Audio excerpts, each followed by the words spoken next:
Is this a conservative channel? Use code SAVE Canada for 20% store-wide merch. Yeah, it's probably a conservative channel. Why is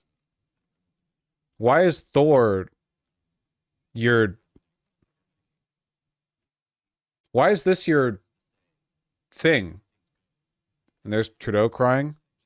Pierre Poilievre humiliates Mark Carney and destroys his entire campaign. Somehow I doubt that's true. Mark Carney is suing President Trump over tariffs. The end of Carney. It really is crazy how every single one of these channels is exactly the same with no differences. And look, he uses the same fucking picture of him doing the Mr. Beast face in every video. Look at this. Look at this, dude. It's every one of them. It's just the same picture. Unending slop. Can you imagine being a Poilievre guy post Donald Trump's inauguration? Like, with the numbers being what they are? The way everything's shifted? Fucking... Like, Jesus, man. It'd be one thing if we were here, but now we're here. Oh. These channels are making me think the dead internet theory is already true. Well, I just think, when I say, like, we need to pull up from the roots, I mean that this should be illegal too. I'm sorry, like, not like making conservative videos, necessarily, but I guarantee you that if I watch this guy for 30 minutes, he would be making, like, he would be engaging in the kind of, like, libelous slop. Not libelous, slanderous. That's not even the right... It's more like this person is a contributor to civilizational decline, I think. I'm just guessing. He's a conservative, yeah? Yeah, but it's not just being a conservative, because I have known in my life that there are conservatives who actually, like, believe what they say. How do I put this? I would rather... I'm trying to think of an example. Okay, remember remember alt-hype, alternative hypothesis, that neo-Nazi who made a bunch of videos on, race and IQ? I think that should be allowed, and stuff like this shouldn't. Because I think that insincerity is a civilizational plague that we need to deal with somehow. Like, it's not even about people having the bad positions. It's about people just having obviously no commitment to the truth at all. And they will just say, like, how are you making the end of Mark Carney now? What are you doing? Come on.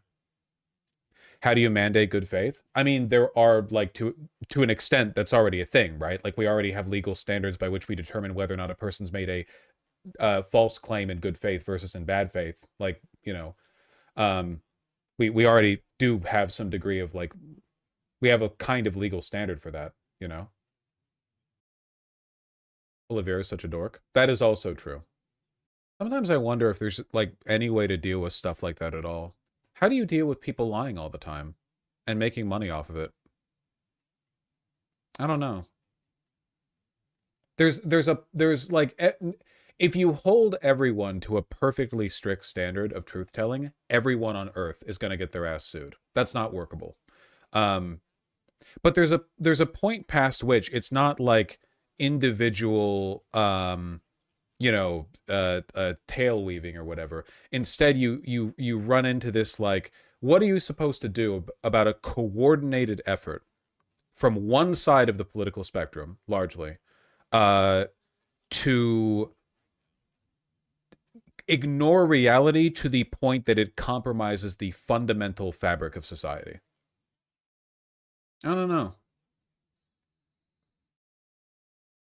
I feel like the optimist in me is like, well, you ideally, if people are well educated and you don't live in, like, a media landscape of perpetual disinformation, the hope would be that there would just be no profitability in it, right? Like, it just wouldn't be workable. Like, you would just be openly lying and people would go like, wow, that's stupid.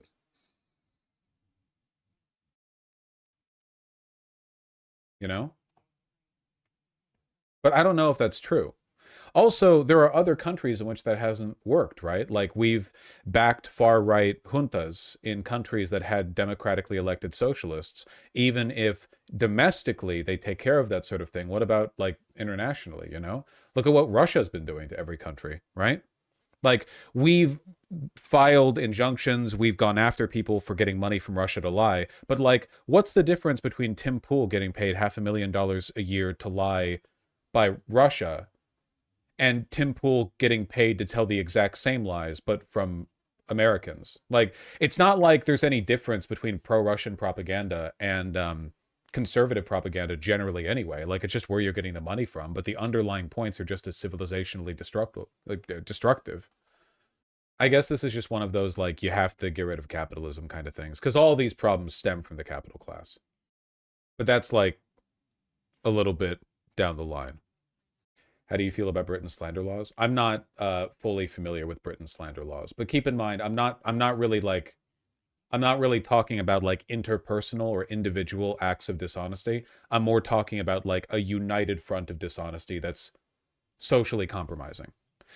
And people will be like, well, couldn't you say that about socialists? Like the government could say that you're lying when you say that capitalism doesn't work or whatever. And it's like, yeah, of course, like you could do this with anything. Maybe we shouldn't have slander laws because the government could be like, well, you're slandering Trump by accurately reporting on the bad stuff that he's done, which is unironically what Trump has been trying to do since his first presidency.